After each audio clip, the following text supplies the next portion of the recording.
Good day. How are you doing? Let's get to the chart. Let me mention a point for those who had watched the tutorials and were able to open short positions. Make sure to take your profits. Right now, definitely take your profits. For now, the market has no trend at all. Absolutely no trend at the moment. Today, again, you can open both long and short positions. Now, I'll show you yesterday's positions, but if you have this one, don't forget, take your profits, close 60% or even 70% of your position, close a good portion of your volume. Tomorrow at 9 p.m., we have a live session, guys. Don't miss it. We'll be there at 9. Me, Taha, Saman, and Maruz will be there. We'll be teaching the requested coin. We'll also take a look at some future forecasts. All four of us will be there live, talking about the market situation. If anything happens, we'll talk about it a bit too. Be sure to join us from 9 to 10:30 or 10:45. Most likely, we'll be in the Powell session as well. What happened yesterday? Here, I opened a long position, which got hit on this candle, and we were waiting to see if at the 50% level, at the 50% of this wave, at the 38% of this wave, would we get stuck here, get a correction, or something else would happen. The 38%, the Fibonacci level, doesn't really matter to us.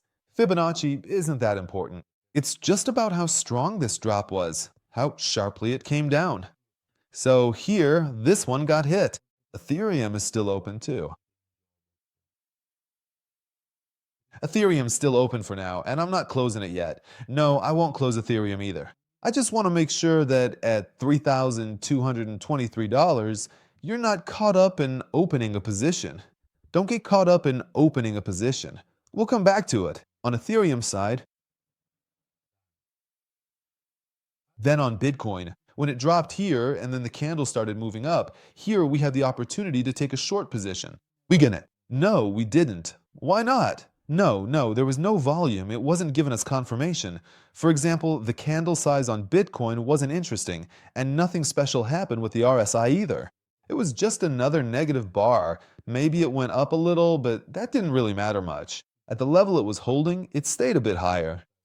This sudden risk didn't really do anything to Bitcoin, and this was in the watch list we had prepared. Here, on the height, we were really keeping an eye on this point. Then I said, oh, there's a chance we might get hit here. If we want to catch the breakout here, we should try to get it. It was so important to me that I kept thinking about it all night. I went to sleep at 8:30, then woke up around 2, woke up again at 2 because of the alarms here. With these candles, when the alarm goes off, you can trade and make money. It even sends you a text on your phone. I'm serious about this. I woke up and saw that the position had opened with this candle. Just now, before we even started talking, it already made a 3% profit. Actually, it's up to 8% now. Go close it. You should close it too. I mean, take that 3% profit seriously. In a sell position, it wouldn't have given it earlier. It would have taken about 149 minutes. But I was asleep.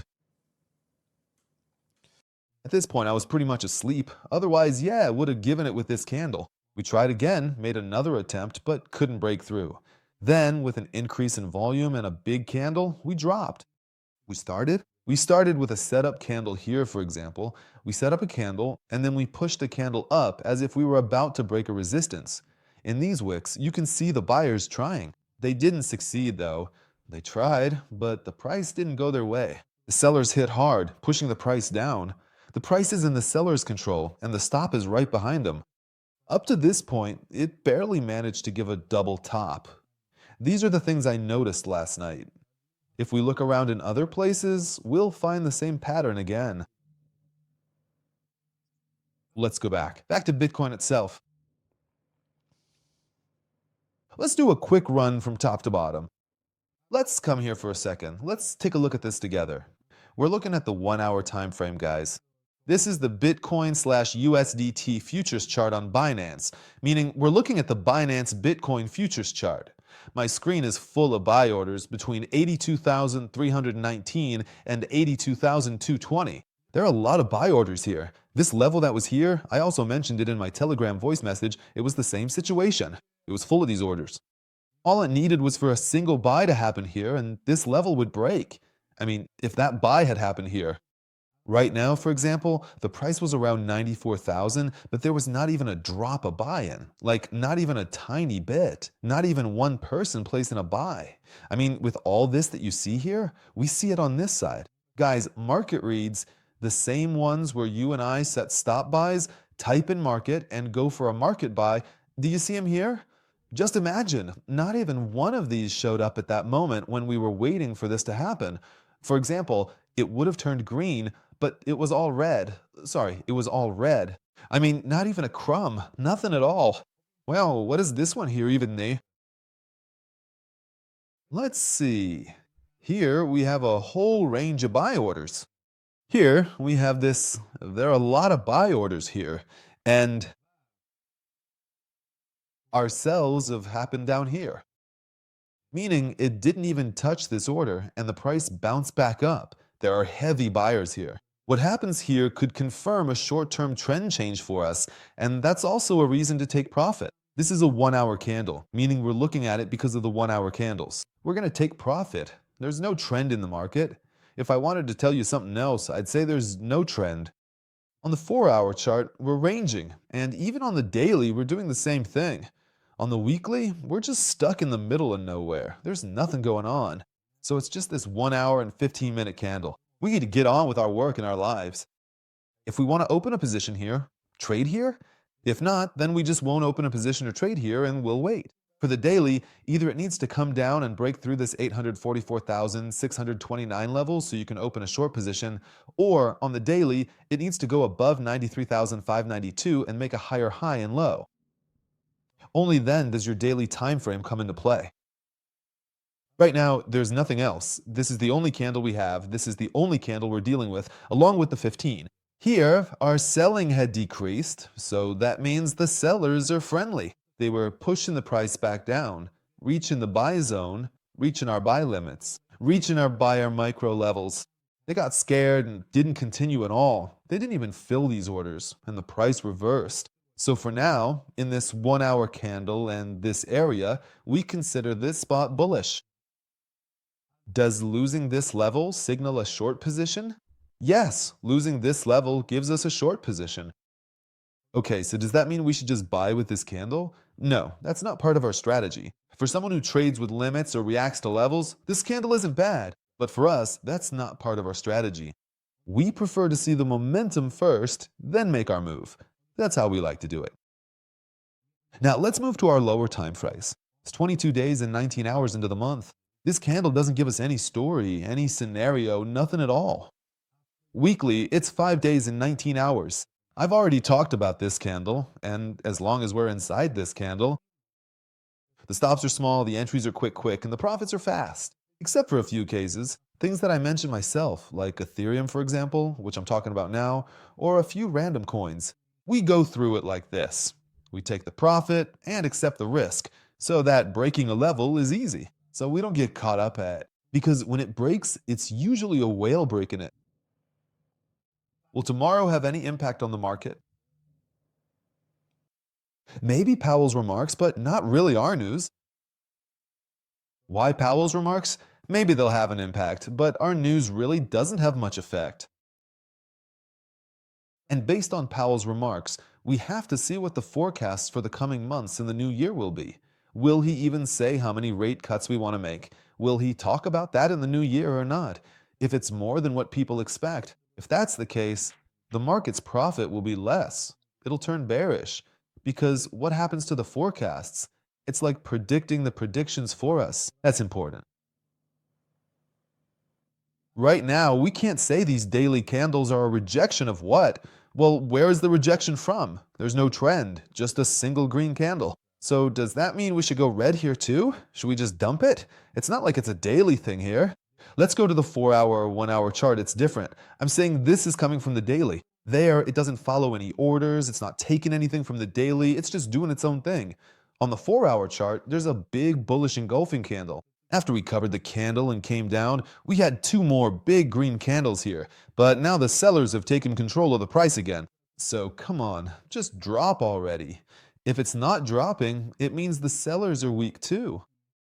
So if the buyers decide to play hero here, enter, and spend a bit of money, the price will start moving up again. That makes sense. If you spend that much money and even hit the buyers hard, but then the price doesn't move, are we crazy or what? Is this your money? Or are you just throwing it away? One of the reasons for taking profit is exactly this, especially on the 4-hour and 1-hour charts. On the 1-hour chart, this candle is forming really well, in the right environment and at the right spot. Even on the 4-hour chart, after spending all that money, you have to keep going. You can't just stop. If you stand here, well, we took some profit and kept going. But in the end, you just risked your money for nothing. It's not even like you have a trigger to enter. There's no entry trigger showing up. It comes to 18,918 if the entry trigger shows up here, plays around a bit, and then in the next wave wants to go for 7.8. The entry trigger is if it sharply drops down here, again by 20%, then maybe ranges here for a while, and then another entry trigger appears. If it pulls back here and wants to go again, will you get another entry trigger in this area? We're not some label to say, hey, now take profit and that's it, the entry trigger is gone. It's hard for me, so I just don't touch it. Okay? I'll bring this line down to here. If this level breaks, it gives a short position. All the entry triggers we have right now, guys, are because we're pulling them from the 15-minute chart, and on the 1-hour chart, they're not even visible. These entry triggers are risky. Their win rate is lower, so take on less risk with them. I'm not saying don't open a position. Go ahead and open it. There's a good chance you'll hit your stop, so be aware of your situation so you don't get thrown off. I think it's better to open it on the 15-minute chart. If 839 or 731 breaks, I think it's better to open a short position for the 839 target. It's a quick move. That's why if we wanted to have a position here, it would be risky for our long as well if 9,481 breaks. This is really risky. Next, you could wait for a bullish wave, let it correct, and if we see an increase in volume again, you should follow up on it. Now, it might not go that way. Could it go this way instead? It might very well go this particular way, okay? You have already thoroughly seen the comprehensive training, and you certainly know the intricate structure. Consequently, you can recognize it quite easily. It's truly simple for you to readily spot it now, okay? Why do you say this area is risky? That there's nothing here? Is it because it's the end? It doesn't even exist anymore? This line on the time frame, it doesn't even exist? There's nothing here. Why is that? So why did you mark it for us? Because if my market is moving like this, if it wants to behave the same way, then here it could stall. That's all. In this case, that's exactly the reason. This is the situation, and overall, this is better. You explain this part to me. What is this proof, this positive thing? Nothing.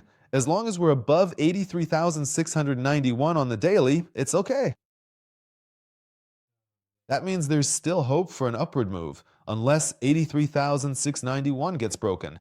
We'll go down. We'll go into the lower range of this box. Here, when it comes to playing the range, your only hope is to get a V pattern. And for that, we just have to wait for it to happen. A break in 94.38 doesn't mean an uptrend. Unfortunately, our problem here in this part of the market is that if this support breaks, it leads to a long range, and if it holds this support, just watch. If on the daily it comes here and the support holds, then it bounces up. At that point, breaking 94.38 will lead to an uptrend, but right now, on the daily, breaking here doesn't mean an uptrend. It's not a big deal. Then we'll be dealing with 106. 106 becomes really important, meaning if it comes out and tests that support. After that, 106 won't be as important, but right now, 106 is really significant for us, just not to the same extent later on. Right now. So for those of us who trade on the daily or do spot trading and use higher time frames, you need to be patient. Either wait for it to come back here, get tested again, and bounce up so you can open your position with this ceiling, or you take the risk, open your position with this ceiling break, and buy your spot.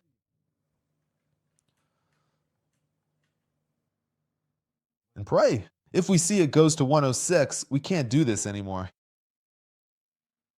This is the plan we have here. For those who are cross-trading, the break of 94,344 can be the first entry trigger. If you enter here with a trigger, you shouldn't enter again around the 8.8 or 8.6 levels. There shouldn't be another entry.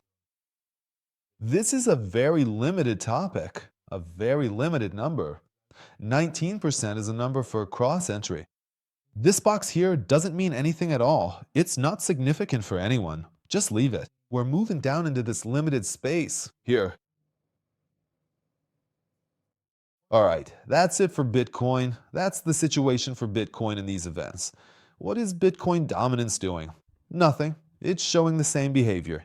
If you want to open a coin position, you have to check the BTC pair at the moment of the breakout. Please go watch the tutorial on market hack with dominance. Just search for the exact phrase I said. If you haven't seen it, go check it out. I'm saying this for those who haven't seen it, and for those who have, maybe say a little so the ones who haven't can go watch it. Definitely go watch it, because it would be a shame to miss out. And I promise, for anyone who hasn't seen it, we'll go through the market hack with dominance together. You'll be like, oh man, why hadn't I seen this until now? Wow, things just got so much easier. It's so much simpler to identify the market now. Seriously, go watch the market hack with dominance video. That's exactly what it's called. I swear, this call of mine still hasn't even hit 30 minutes yet. Maybe it'll be like that for you too, because now that you've heard it from me, if you watch it again, everything will click into place for you. You have to carefully verify and check the important T signal before doing anything we want to do, for safety and proper procedure before you proceed with any action or task that we intend to perform. There's no hype. Even yesterday, I wanted to check it and there wasn't any. For example, if you're checking the BTC link, at first it says, okay, Mr. Link, if we break through this 15,721, we'll talk about what comes before that. So when you break through here and BTC is moving upward, meaning if BTC wants to make a profitable move, then Link USDT actually gives a better long position than Bitcoin itself. Now, where is your shared entry trigger with that level? Well, it depends on the dominance at that moment. It could be at 14.9, meaning it could happen at 14.9. Because opening a long position is good, you could open a link position, but it might not be, for example, at 14.65. It might not happen there. If it's somewhere in between, should you open a position based on momentum? You need to see if your RSI is giving you confirmation or not. We have to do this with these indicators. What about for long or short? Right now, if Link loses this level down here, it's not a bad setup for a short, but again, you need to go and check. He says, man, when is it? Is its BTC pair bearish or not? This one isn't bearish, it hasn't broken down either, so this one isn't bearish either. All these hypes are in my head because their positions are still open. These aren't bearish. We need to take a look. Just know that overall, all of them still have a bearish BTC pair structure right now. You need to go and check these out if you want to open a good position. Seriously, USDT. This wave, this is a bullish wave that started, and as long as USTD is below 6.203, it's alive. If it goes above here, its life is over. It's not alive anymore. Honestly, this was the same trigger, the risky one that was being talked about. If it breaks 6.328 in Bitcoin, it's breaking here, so you should keep your long position open, meaning try to open your long position. So what you're saying here right now, you mean right here? We took a position in Bitcoin here. Then I asked, what's the problem with it? But yeah, I explained it again one more time. Yo no. Let's check it here. It broke. How much of a fake out is 3? At 3, it gives a short position. At 3.16, it gives a long. And at 3.1, it gives you a risky long. Overall, it's a struggle. In total, Bitcoin's issues are bigger, much bigger. It's always like this. Everyone says, don't get into this box, let's just range. Or let a whale push through this box, you know? Or let a whale push Bitcoin through here. Let it drop below 7.25. Then, if it comes and a whale pushes it like this and it goes below 7.5, we hit a quick move here with a whale and we go up. Here we hit another quick move with a whale and we'll be trending. But if we come here slowly, we'll grow old here. Most likely it means we'll get frustrated. This is just being polite, but honestly, we'll lose our minds. Over there, we move into the DeFi space, but honestly, a lot of you are scared of DeFi and don't come over. Then, in these situations, you end up making the wrong decisions. When we enter a ranging phase, we go into DeFi. You should get up and come see what's going on, what it's like, okay? It's the same with total 3. This level here confirms a short position. The long position is also at 898. Both are available. For total, the long is at 1.22 and the short is at 1.29. The line is at your disposal. What's the situation? Nothing special for now. Right now, Bitcoin is what matters. Whatever Bitcoin does, almost 90% of altcoins will do the same. So keep an eye on your Bitcoin. For more profit, go check the BTC pair. For now, if you have a coin that's moving differently from the rest, except for just one, BCH, and even that doesn't show up in your orders. BCH isn't visible because its volume is dominated. It's one of the top dominant ones. Other than that one, forget about the rest. Just ignore the others. ETH BTC. That's it. That's the only one making moves right now. If you're in profit, it's just because Bitcoin dropped more and this one moved to the BTC pair. Up. I don't mean that, for example, its value has increased. So what does this kind of situation mean? It means, oh, you don't have an Ethereum position line. Just open your position around the 3148 line if you want to take a risk, or if you want to be more certain, open it at 3189 or wait for a new reaction here and then go for it. 3223. We have no position on Ethereum. If this level doesn't get broken, we stay without a position. If it doesn't break here, this is an important level, so we stay without a position. What about a short position? The other coins are there, but just skip Ethereum for now. Iran's BTC is almost at a key resistance. Yes, I know, it could. It's even better if it drops from here, and we have the rest of the coins too. Momentum and novelty are there. Just go and follow up on those. Thanks for sticking with me through the video up to this point. Don't forget to like and comment and turn on notifications. I forgot to ask you if I should even go ahead and show you how to structure things in the strategy section in Esports City. Should I teach you how to set stop losses, or should I continue with the oscillator part? For those of you who made it this far, answer this for me, so I can see first if I should teach you how to set stop losses. Then I can explain the structure a bit more and also go into momentum in more detail. After that, I can either move on to stop losses for you or continue with the oscillators, which would take about 20 to 25 minutes. There's about 20 to 25 minutes left on the oscillators, mainly about how to use different time frames. What should we do if the 4-hour chart is bullish but the 1-hour chart is bearish, for example? Good day or night to y'all.